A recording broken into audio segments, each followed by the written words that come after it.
Bakit may mga tao na kahit after narinig yung gospel, after nakarinig ng good news about Jesus Christ, ay ayaw pa rin maglingkod kay Jesus? Sometimes we wonder, no? Ang ganda ng message, ang ganda ng offer ni Christ, eternal life, heaven, but still, may mga tao that they still want to give their life to Christ.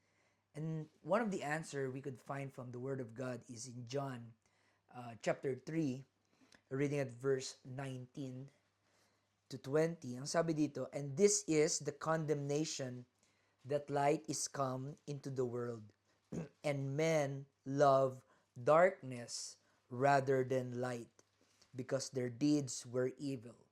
For everyone that doeth evil hateth the light, neither cometh to the light, lest his deeds should be reproved."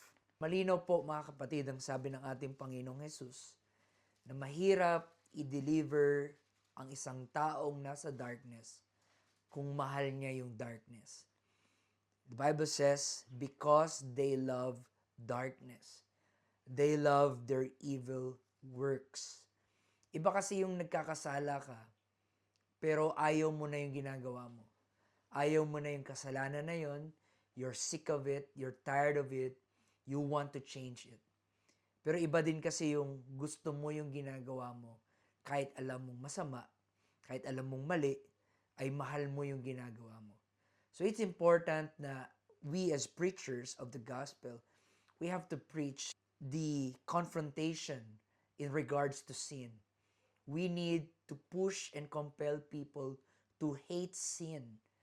Ipakita na ganito katalamak ang consequence pag tayo ay mamuhay sa kasalanan.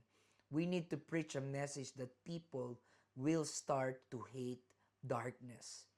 But if we sugarcoat the truth, then the darkness is just tolerated.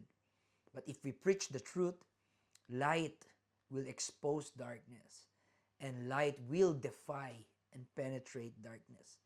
My point is, gusto mong mapalaya at may mga tao na nagpipray na gusto nilang makalaya sa kasalanan. Pero mahirap i-deliver ang isang tao na mahal ang kanyang kasalanan. You have to be sick of it. You need to be tired of it. You need to say, darating ang point na I'm tired of this. I need change. I want restoration. I want deliverance. But to those that still love darkness, you will never come to light. And you will always hate the light of the gospel. So why, my brothers and sisters, kung kayo man ay pinalaya na ng Panginoon from darkness, don't go back to that darkness. At kung ikaw naman kapatid ay masasabi mo ang buhay mo ngayon ay nasa darkness, come to Christ, come to Jesus, for He is our light. He is the light of the world, and in Him there is no darkness at all. God bless.